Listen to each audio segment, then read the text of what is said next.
Good morning सभी बच्चों को। आज फिर से मैं सुबह सुबह लेकर उपस्थित हूँ आपके लिए अध्याय 3 समकालीन दक्षिण एशिया का भाग 1। तो देखते हैं निशुल्क पाठशाला यूट्यूब चैनल पर। आज आप सभी का स्वागत करते हुए अगला पाठ शुरू करते हैं। पहला भाग समकालीन दक्षिण एशिया। देख लेते हैं, चैप्टर 3 है समकालीन दक्षिण एशिया। इसका परिचय पढ़ते हैं।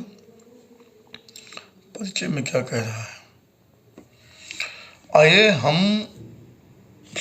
आइए अब हम शीत युद्ध के दौर में विश्व के एक बड़े फलक पर हुए बदलावों में नजर हटा कर अपना ध्यान अपने क्षेत्र यानी दक्षिण एशिया की ओर मोड़े। यानी कहने का मतलब विश्व में जो बदलाव आए हुए हैं उनको छोड़ते हुए, जो शीत युद्ध चला था 1991 में समाप्त हुआ था शीत युद्ध, उस शीत युद्ध को पीछे छोड़ते हुए आगे हम देखते हैं। भाई शीत युद्ध चला दुनिया में तो समाप्त हुआ 1991 में। उसके बाद कुछ बदलाव आए। बदलाव कहाँ है? हमारा दक्षिण एशिया यानी एशिया महाद्वीप के जो दक्षिणी देश हैं वहाँ की बात कर रहा है कि दक्षिण एशिया की ओर ध्यान दें कि यहाँ क्या विकास हुआ, क्या बदलाव आया, क्या हुआ क्या नहीं। 20वीं सदी के आखिरी सालों में जब भारत और पाकिस्तान ने खुद को परमाणु शक्ति संपन्न राष्ट्रों की बिरादरी में बैठा लिया तो यह क्षेत्र अचानक पूरे विश्व की नज़र में महत्वपूर्ण हो उठा। कहने का मतलब ये कह रहा है कि जब 20वीं सदी में शुरू हुआ, 20वीं सदी में यानी 20वीं शताब्दी के जो आखिरी साल थे उसमें भारत और पाकिस्तान दोनों ने परमाणु हथियारों का परीक्षण किया था। भारत और पाकिस्तान दोनों ने परीक्षण किया था और जिसकी वजह से शक्ति संपन्न राष्ट्रों में ये भी शामिल हो गया भारत और पाकिस्तान। भाई परमाणु हथियार का मतलब है शक्ति, शक्ति का साधन है परमाणु हथियार। अगर किसी देश पे छोड़ दो तो उसका तहस नहस सत्यानाश हो जाएगा। तो आगे देखते हैं। पूरा विश्व इधर झुक गया, देखने लगा कि अरे इन दोनों ने भी परमाणु हथियार का निर्माण कर लिया और ऊपर से दोनों में दुश्मनी भी चल रही है आपस की। तो हो सकता है कहीं एक दूसरे में छोड़ न दे, नहीं पता लगा तहस नहस की स्थिति शुरू हो जाए। तो क्या कह रहा है, स्पष्ट ही विश्व का ध्यान इस इलाके में चल रहे कई तरह के संघर्षों पर गया। इस क्षेत्र के देशों के बीच सीमा और नदी जल के बंटवारे को लेकर विवाद कायम है। कहने का मतलब इस क्षेत्र में जो नदी जल विवाद है, कौन सी नदी का? सिंधु नदी और आपका सिंधु नदी का जो जल का विवाद है वो भी एक तो बना हुआ है सिंधु नदी के पानी को लेकर के, और दूसरा चीज़ जो बना हुआ है सीमाओं के विवाद, जैसे जम्मू कश्मीर वगैरह देखिए इधर नदी के विवाद है। ठीक है, सॉरी जम्मू कश्मीर से नदी गई है, नदी जल विवाद कश्मीर को लेकर के है, सीमा विवाद। तो आगे देखते हैं। इसके अतिरिक्त विद्रोह आपस में जो विद्रोह वगैरह, इसके अतिरिक्त क्या कर रहा है? विद्रोह, जाति संघर्ष और संसाधनों के बंटवारे को लेकर होने वाले झगड़े भी हैं। मतलब और कई कारण हैं, जाति धर्म के आधार पर, संसाधनों के बंटवारों के आधार पर, है ना, विकास के जो संसाधन उनको लेकर के झगड़े चल रहे हैं। आगे इन वजहों से दक्षिण एशिया का इलाका बड़ा संवेदनशील है। क्या कर रहा है? इन सब वजहों से दक्षिण एशिया का जो बड़ा इलाका है ये बहुत ही संवेदनशील हो चुका है। ठीक है। अनेक विशेषज्ञों का मानना है कि आज विश्व में यह क्षेत्र सुरक्षा के लिहाज से खतरे की आशंका वाला क्षेत्र है। विश्व के अन्य देशों की नज़र में ये माना जा रहा है कि यह क्षेत्र जो है खतरे वाला है, यहाँ कभी भी युद्ध हो सकता है। ठीक है, चलो। साथ ही एक बात और है, इस इलाके के बहुत से लोग इस तथ्य की निशानदेही करते हैं कि दक्षिण एशिया के देश अगर आपस में सहयोग करें तो यह क्षेत्र विकास करके समृद्ध बन सकता है। और ये कहा जा रहा है कि लोगों का कहना यह है कि अगर दक्षिण एशिया के जो देश हैं ये आपस में सहयोग करें और मिलकर के विकास का कार्य करें तो इससे आगे कोई नहीं निकल सकता। इतना विकसित हो जाए, मतलब इतना सुविधा संपन्न हो जाएगा। इस अध्याय में हम दक्षिण एशिया के देशों के बीच मौजूद संघर्षों की प्रकृति और इन देशों के आपसी सहयोग और समझने की कोशिश करेंगे। मतलब कह रहा है कि इस पाठ में या इस अध्याय में दक्षिण एशिया के जो देश हैं उनके बीच जो तनातनी चल रही है, विवाद, संघर्ष चल रहा है, वो भी देखेंगे। इसके अलावा जो आपसी सहयोग करते हैं, एक दूसरे का सहयोग भी है, उसको भी देखेंगे। दक्षिण एशिया के देशों की घरेलू राजनीति से इन झगड़ों का सहयोग का मिजाज तय होता है। दक्षिण एशिया की जो आपसी राजनीति है, घर की राजनीति, स्वयं की राजनीति, देशों के एक दूसरे के मध्य की राजनीति, जो उससे ही ये पता चलता है कि इनका सहयोग कैसा है या संबंध कैसे हैं, अथवा इनके मूल में है। ठीक है, इनकी मूल आवश्यकताओं में है, विचारधाराओं में। इस वजह से अध्याय में पहले दक्षिण एशिया का परिचय दिया जाएगा और कुछ घरेलू राजनीतिक चर्चा की जाएगी। ठीक है, तो दक्षिण एशिया के बारे में जानते हैं कि दक्षिण एशिया क्या है, इसको देख लेते हैं हम लोग। उसके बाद भी देखते हैं दक्षिण एशिया में कौन कौन सा देश भी शामिल है, ये भी देखना है। चलिए, तो कह रहा है दक्षिण एशिया क्या है भाई। इधर एशिया महाद्वीप में जो दक्षिण में देश हैं उन्हीं की बात कर रहा है कि दक्षिण एशिया क्या है। तो एशिया महाद्वीप है और एशिया महाद्वीप का दक्षिणी हिस्सा जहाँ पर देश निवास करते हैं। भारत और पाकिस्तान के बीच क्रिकेट मैच कितना महत्वपूर्ण होता है यह हम बखूबी जानते हैं। कह रहा है जो भारत और पाकिस्तान के बीच मैच होता है, कौन सा क्रिकेट मैच, जिसमें बुमराह, कोहली, रोहित शर्मा, हार्दिक पांड्या जैसे लोग हमारी तरफ से खेलते हैं और पाकिस्तान की तरफ से बाबर आजम, अजमल वगैरह जो वहाँ शाहीन अफरीदी वगैरह खिलाड़ी हैं, रिजवान वगैरह, है ना, तो ये सब उधर से खेलते हैं। तो इन दोनों के बीच में जब मैच होता है क्रिकेट मैच, तो कह रहा तनावपूर्ण होता है, बड़ी तनावपूर्ण की स्थिति है, नहीं हम जीतेंगे, नहीं हम जीतेंगे। क्रिकेटर भी कहते हैं मैं जीतूंगा, वो कहते हैं मैं जीतूंगा। जनता में आपस में टकराव होता है, नहीं भारत जीतेगा, वो कहते हैं नहीं पाकिस्तान जीतेगा, है ना। हमने यह भी देखा है कि क्रिकेट मैच देखने के लिए पाकिस्तानी अथवा भारतीय फैंस जब एक दूसरे के देशों में पहुंचते हैं तो उनका बड़ा आदर सत्कार होता है। और कह रहा है कि जब भारत के लोग पाकिस्तान मैच देखने जाए या पाकिस्तान के लोग भारत मैच देखने जाए, तब वहाँ कह रहा है एक दूसरे देशों के लोगों का स्वागत सत्कार बहुत ही अच्छे से किया जाता है, बड़ी गर्मजोशी से उनकी मेज़बानी की जाती है, अच्छे से उनका देख रेख खान पान किया जाता है, खिलाना पिलाना उठाना बैठाना जो होता है इज्जत सत्कार होता है वो बहुत अच्छे से किया जाता है। यही हाल दक्षिण एशियाई मामलों का भी है, यही हाल कह रहा है दक्षिण एशिया के जो देश है उनका भी है। यह एक ऐसा क्षेत्र है जहाँ सद्भाव और शत्रुता, आशा और निराशा तथा पारस्परिक शंका और विश्वास साथ साथ बसते हैं। क्या कह रहा है, मतलब एक ऐसा क्षेत्र है जहाँ सद्भाव एक दूसरे का स्वागत, इज्जत, सम्मान और शत्रुता दुश्मनी दोनों मिलती है आपको देखने को। आशा और निराशा, उम्मीद और ना उम्मीद दोनों आपको मिलेगी यहाँ पे, कि उम्मीद भी है आपको कि ऐसा हो सकता है, उम्मीद भी नहीं कि इनके साथ मतलब अच्छा हो सकता है।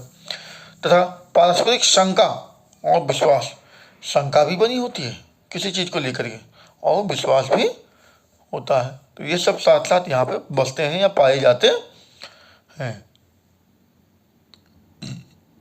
शुरुआत हम एक बुनियादी सवाल से करें कि दक्षिण एशिया क्या है।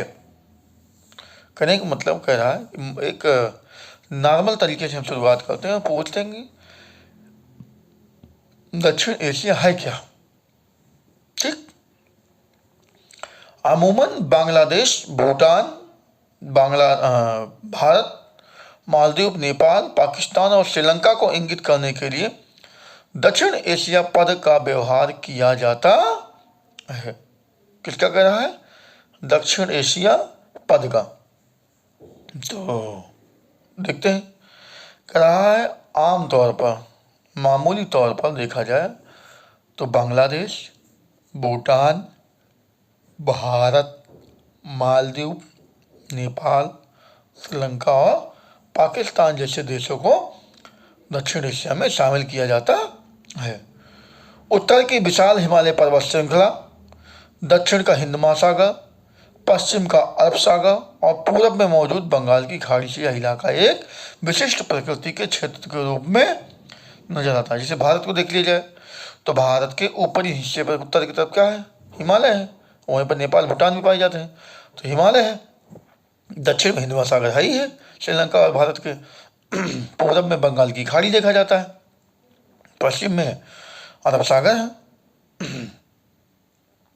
तो ये एक विशेषता है जो इस पूरे दक्षिण एशिया को एक विशेष महत्व वाला स्थान बनाता है, इसीलिए इसके उपमहाद्वीप की संज्ञा दी जाती है। ठीक है। उपमहाद्वीप क्षेत्र के भाषाई, सामाजिक तथा सांस्कृतिक अनूठेपन के लिए जिम्मेदार है। इस क्षेत्र की चर्चा में जब तब अफगानिस्तान और म्यांमार को भी शामिल किया जाता है।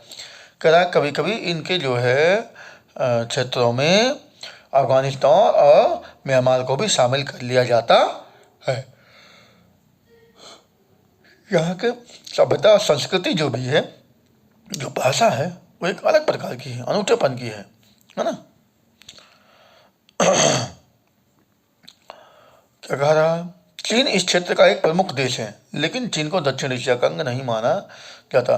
चीन एशिया का एक प्रमुख क्षेत्र तो है, लेकिन उसे दक्षिण एशिया का देश नहीं माना जाता। महत्वपूर्ण तो है चीन, विकास के मामले में बहुत आगे है, चीन के मामले में बहुत आगे, लेकिन उसे इसमें शामिल नहीं किया जाता है। चलो, इस अध्याय में हम दक्षिण एशिया पद का इस्तेमाल उपर्युक्त 7 देशों के लिए करेंगे। कितने देशों के लिए? 7 देशों के लिए करेंगे। उपर्युक्त 7 देशों के लिए करेंगे। इस तरह परिभाषित दक्षिण एशिया हर अर्थ में विविधताओं से भरा हुआ इलाका है। मतलब कहने का मतलब दक्षिण एशिया में 7 देश हैं। क्वेश्चन आपसे पूछा जाएगा कि दक्षिण एशिया देशों के नाम बताइए, तो नाम बताओगे। दक्षिण एशिया में कितने देश शामिल है? तो 7 देश शामिल है। ठीक है, आगे। फिर भी भू राजनीतिक धरातल पर है एक अलग क्षेत्र है। अलग अलग विशेषताएं पाए जाने के कारण भी यह राजनीतिक रूप से एक है, ये माना जाता है। दक्षिण एशिया के विभिन्न देशों में एक सी राजनीतिक प्रणाली नहीं है। कह जो दक्षिण एशिया के देश है उन सब जगहों एक जैसी राजनीतिक व्यवस्था नहीं है। अनेक और सीमाओं के बावजूद भारत और श्रीलंका में ब्रिटेन से आज़ाद होने के बाद लोकतांत्रिक व्यवस्था सफलतापूर्वक कायम है। कह रहा है 1947 में भारत और 1948 में श्रीलंका जब आज़ाद हुए थे अंग्रेजों से, तो उसके बाद यहाँ जो लोकतंत्र की व्यवस्था है वो सफलतापूर्वक कायम हुई। जो लोकतांत्रिक व्यवस्था बनाएगा जहाँ जनता का शासन होगा, मतलब जनता अपने मुखिया को चुनेगी, देश की मुखिया जो होगा उसको जनता चुनेगी, किसी में अपने मत के अधिकार पर, वोट के अधिकार पर। तो वो जो सफलतापूर्वक लोकतंत्र कायम किया गया, जहाँ सबके कल्याण की बात की जाए, सबके स्वास्थ्य की बात की जाए, है ना, सबके सम्मान की बात की जाए, तो वो अभी कायम है। भारत में एक लोकतंत्र के विकास के बारे में आप एक और किताब में विस्तार से पढ़ेंगे। कहा भारत में लोकतंत्र के विकास के बारे में आप एक और किताब के किताब में विस्तार से पढ़ेंगे। दूसरी किताब है उसको देखेंगे, खंडखा और खंडका दोनों में, तो खंडखा में देखेंगे इसके बारे में। इस किताब में आज़ादी के बाद के दिनों की भारतीय राजनीति की चर्चा की गई है। इसमें क्या कहा गया है? सन 1947 में जब भारत आज़ाद हुआ तो उसके बाद की बातें की गई हैं इसमें। ठीक है, भारत के लोकतंत्र की बहुत सारी सीमाओं की तरफ इंगित किया जाता है। कह रहा है भारत में जो लोकतंत्र है उसके बहुत सारे ऐसे प्रावधान हैं जिसकी ओर इंगित किया जाता है, बताया जाता है, कहा जाता है या इशारा किया जाता है। आगे देखते क्या कह रहा। लेकिन हमें याद रखना चाहिए कि एक राष्ट्र के रूप में भारत, क्या कह रहा है, एक राष्ट्र के रूप में भारत हमेशा लोकतांत्रिक राष्ट्र रहा है, लोकतांत्रिक रहा है। कह रहा है हमें यह भी याद करना चाहिए कि एक राष्ट्र के रूप में, एक देश के रूप में भारत हमेशा लोकतांत्रिक रहा है। ठीक है, आगे क्या कह रहा है देखते हैं। तो आगे कह रहा है यही बात श्रीलंका पर लागू होती है, यानी कि श्रीलंका भी एक देश के रूप में, एक राष्ट्र के रूप में लोकतांत्रिक रहा है हमेशा। पाकिस्तान और बांग्लादेश में लोकतांत्रिक और सैनिक दोनों तरह के नेताओं का शासन रहा है। कह रहा है कहाँ पर? पाकिस्तान और बांग्लादेश में। क्यों भैया? दोनों तो पाकिस्तान थे, बांग्लादेश भी पूर्वी पाकिस्तान था। अब जाके बांग्लादेश बना 1972 के बाद। तो कह रहा है कि दोनों देश, पाकिस्तान और भारत देश में लोकतंत्र के साथ साथ जो व्यवस्था है वहाँ सैनिक शासन भी कायम था, मतलब सैनिकों का शासन वहाँ पर था। कैसे कह रहा है? शीत युद्ध के बाद के सालों में बांग्लादेश में लोकतंत्र कायम रहा। किसके बाद में? शीत युद्ध के बाद में, यानी 1991 के बाद में यहाँ पर क्या हुआ था? लोकतंत्र कायम रहा 1991 के बाद। उसके पहले सैनिक शासन था बांग्लादेश में भी। बांग्लादेश में शीत युद्ध के बाद के सालों में लगातार 2 लोकतांत्रिक सरकारें बनी। 1991 के बाद लगातार 2 बार लोकतांत्रिक सरकार बनी। कहाँ पे? पाकिस्तान में। पाकिस्तान में शीत युद्ध के बाद सालों में लगातार 2 बार लोकतांत्रिक सरकार बनी थी। पहली सरकार बेनजीर भुट्टो और दूसरी सरकार नवाज शरीफ के नेतृत्व में कायम हुई। पहली किसकी? बेनजीर भुट्टो की। दूसरी नवाज शरीफ के नेतृत्व में सरकार बनाई गई लोकतांत्रिक। इसके बाद 1999 में पाकिस्तान में सैनिक तख्ता पलट हुआ। किसका? सैनिकों ने विद्रोह करके लोकतांत्रिक सरकार को सत्ता से उखाड़ फेंक दिया। ठीक है। 2008 से फिर से यहाँ लोकतांत्रिक शासन है, यानी कि 2008 से फिर से यहाँ पर जो चुनी गई सरकार है उसका शासन चल रहा है। जनता के द्वारा चुनी जाने वाली सरकार अब वहाँ पे काम कर रही है। ठीक है, चलो क्या कह रहा है आगे देखते हैं। 2006 तक नेपाल में संवैधानिक राजतंत्र था। क्या कर रहा है? 2006 तक नेपाल में संवैधानिक राजतंत्र, राजा का शासन चलता था वहाँ। किसका शासन चलता था? संवैधानिक रूप से राजा का शासन था। राजा संवैधानिक रूप से काम करता था संविधान के अनुसार। ठीक है। और इस बात का खतरा बना हुआ था कि राजा अपने हाथ में कार्यपालिका की सारी शक्तियाँ ले लेगा। भाई जो राजा है और वह संविधान के सारी शक्तियाँ मतलब संविधान के अनुसार काम कर रहा है, सरकार चला रहा है, अपने राजपाट चला रहा है, तो कभी भी राजा है वो सारी कार्यपालिका नहीं, कानून जो बनाने की शक्ति है कानून लागू कर देगी। कार्यपालिका का काम क्या है? कानून को लागू करना। अब वो सारी शक्ति को अपने हाथ में राजा ले लेगा तो वो चाहे जैसा कानून बनाए लागू करे, कोई दिक्कत नहीं उसके लिए। जनता के लिए तो दिक्कत हो ही जाएगी, है ना। हो सकता है जनता के हित का कार्य ना हो। 2008 में राजतंत्र को खत्म किया और नेपाल एक लोकतांत्रिक गणराज्य के रूप में उभरा। कह रहा है लोकतंत्र कब कायम हुआ वहाँ पर? तो 2008 में। और राजतंत्र कब समाप्त हुआ? तो 2008 में। कहाँ पर? नेपाल में। लोकतंत्र कब कायम हुआ? 2008 में। क्यों? क्योंकि 2008 में राजतंत्र को समाप्त कर दिया गया, पूरी तरीके से समाप्त हो गया। बांग्लादेश और नेपाल के अनुभवों के आधार पर हम कह सकते हैं कि पूरे दक्षिण एशिया में लोकतंत्र एक स्वीकृत मूल्य बन चला। कहा जैसे बांग्लादेश और नेपाल में लोकतंत्र को कायम किया गया है, इसलिए लोकतंत्र को स्वीकार किया है। इस आधार पर कहा जाए कि दक्षिण एशिया के जितने भी देश हैं हर जगह लोकतंत्र को स्वीकार कर लिया गया है। ठीक है, लोकतंत्र को एक्सेप्ट कर लिया गया, मान लिया गया। आगे का था दक्षिण एशिया के 2 सबसे छोटे देशों में भी ऐसे ही बदलाव की बयार बह रही है। कहना दक्षिण एशिया के 2 सबसे छोटे देश हैं 2, उनमें भी ऐसी ही हवा चल रही है कि तो लोकतंत्र का कायम होना। भूटान 2008 में संवैधानिक राजतंत्र बना। भूटान कब? राजा का शासन तो है लेकिन 2008 में राजा का शासन वहाँ पर संविधान के अनुसार हो गया। राजा के नेतृत्व में यह बहुदलीय लोकतंत्र के रूप में उभरा। किसके? राजा का जो नेतृत्व हुआ तो एक दलीय नहीं, बहुदलीय नहीं, कई दल वहाँ पर। जैसे हमारे यहाँ कई दलीय पार्टियाँ हैं, सब पार्टियाँ चुनाव लड़ सकती हैं स्वतंत्र, वैसे वहाँ पर कह रहा है बहुदलीय प्रणाली को अपनाया गया वहाँ पर। दूसरा द्विपक्षीय, क्या कह रहा है? 2 पक्षीय।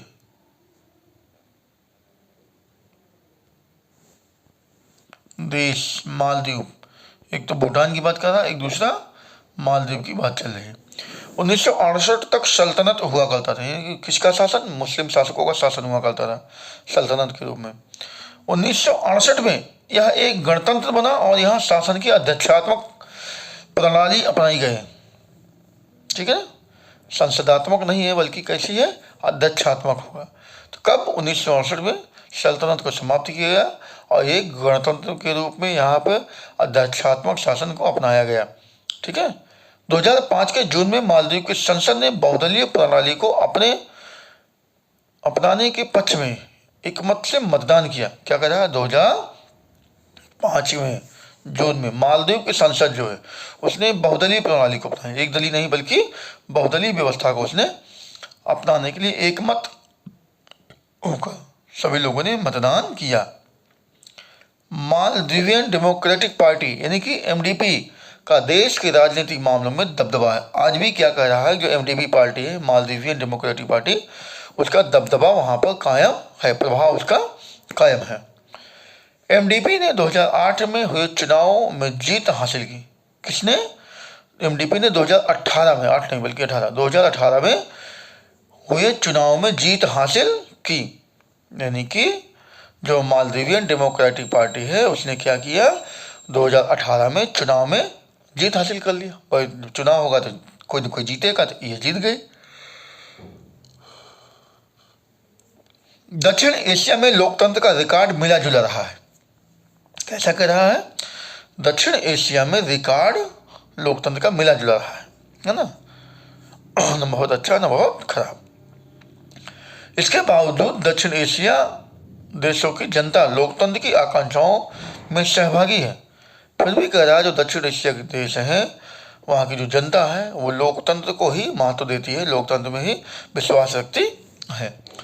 इस क्षेत्र के 5 बड़े देशों में हाल ही में एक सर्वेक्षण किया गया था। अब बताओ दक्षिण एशिया में कितने देश हैं? तो दक्षिण एशिया में कुल 7 देश हैं, जिनमें से 5 देशों में सर्वेक्षण कराया, जो 5 बड़े देश हैं वहाँ पर क्या कराया गया था? सर्वेक्षण। मतलब कुछ जानकारियाँ एकत्रित करना। ठीक है ना। इन 5 देशों में लोकतंत्र की व्यापक जन समर्थन हासिल किया, लोगों के मत लिए गए। तो लोगों ने क्या कहा? कि लोकतंत्र को ही सर्वोपरि माना। इन देशों में हर वर्ग और हर धर्म के आम नागरिक लोकतंत्र को अच्छा मानते हैं। क्या कह रहा है? इन देशों में हर वर्ग और हर धर्म के आम नागरिक लोकतंत्र को अच्छा मानते हैं और प्रतिनिधिमूलक लोकतंत्र की संस्थाओं का समर्थन करते हैं। मतलब जो भी जाति के लोग हैं, किसी भी धर्म के लोग, वो सारे के सारे लोग किसको अच्छा मानते हैं? लोकतंत्र को। और जो प्रतिनिधिमूलक है, जो जनता की अगुवाई करने वाले लोग हैं, है ना, वह भी इसी प्रणाली, इसी व्यवस्था को अच्छा मानते हैं, इसी को वरीयता देते हैं कि नहीं यही व्यवस्था होनी चाहिए। पर इसलिए मानते हैं कि उन्हें भी वोट चुनाव लड़ने का अधिकार मिल जाता है और राजतंत्र में ऐसा व्यवस्था है नहीं। चलिए, ये निष्कर्ष बड़े महत्वपूर्ण हैं क्योंकि पहले से माना जाता रहा है कि लोकतंत्र सिर्फ विश्व के धनी देशों में फल हो सकता है। मतलब एक निष्कर्ष और ये निकला सामने, बड़ी बात हो गई सामने, क्योंकि लोगों को यह मानना था कि जो बड़े बड़े देश है पहले वही लोकतंत्र कायम था और स्थापित हो सकता था, फल फूल सकता था, मतलब कि वहीं पर लोकतंत्र को बड़े पैमाने पर लागू किया जा सकता था, सफल हो सकता था। छोटे देशों में नहीं, ये माना जाता था। इस लिहाज से देखें तो दक्षिण एशिया के लोकतंत्र के अनुभवों से लोकतंत्र की वैश्विक कल्पना का दायरा बढ़ा। अब अगर इन सब बातों को देखा जाए तो ये कहा जा सकता है कि दक्षिण एशिया में जो लोकतंत्र की अनुभव किया गया वो बहुत ही कल्पना से अलग है, वो व्यवस्थित है, बढ़िया है, अच्छा है।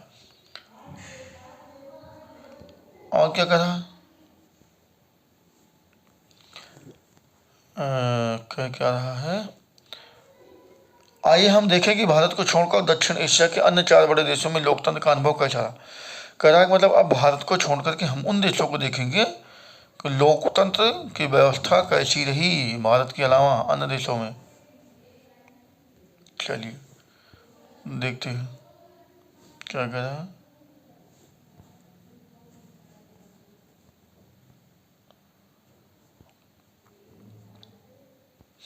हाँ, पाकिस्तान में लोकतंत्र के स्थायी न बन पाने के कई कारण हैं। यानी कि पाकिस्तान में लोकतंत्र स्थायी क्यों नहीं बन पाया, अस्थायी तौर पर चलता रहा। कभी सैनिक शासन, कभी लोकतांत्रिक शासन, है ना, कभी जनता के द्वारा चुनी हुई सरकार, कभी सैनिक तख्तापलट के द्वारा सैनिकों का शासन। तो वही कह रहा है कि यहाँ पर स्थायी क्यों नहीं बन पाया, उसका कारण क्या है, यहाँ सेना, धर्मगुरु और भूस्वामी अभिजनों का सामाजिक दबदबा है। किसका कह रहा है, यहाँ सेना, धर्मगुरु और भूस्वामी अभिजनों का सामाजिक दबदबा। भैया यहाँ पर सेना का भी दबाव, धर्मगुरुओं का दबाव और जो भूमि के संपत्ति के मालिक उनका भी दबाव सामाजिक रूप से बना हुआ, इसके कारण कह रहा है। इस वजह से कई बार निर्वाचित सरकारों को गिराकर सैनिक शासन कायम हुआ। जब अलग अलग प्रकार के लोगों का भैया दबाव होगा तो सब तक ठाडो पलट ही होगा। भाई धर्मगुरु अपनी तरफ चलेंगे, खींचेंगे, सेना अपनी तरफ खींचेगी। ये सब तनाव हुआ, जिसकी वजह से सैनिकों के शासन कायम हुआ, तख्ता पलट हुआ था। पाकिस्तान की भारत के साथ तनातनी रहती है। क्या कह रहा है, पाकिस्तान की भारत के साथ हमेशा तनातनी बनी रहती है। हमने पहले ही पढ़ लिया, नदी जल विवाद और सीमा को लेकर के हमेशा विवाद रहता है। देखो जम्मू कश्मीर में आए दिन पाकिस्तान हमला करता रहता है ना, तो इसलिए भारत और पाकिस्तान के बीच में देखो हमेशा तनाव बना रहता है। इस वजह से सेना समर्थक समूह ज़्यादा मजबूत है।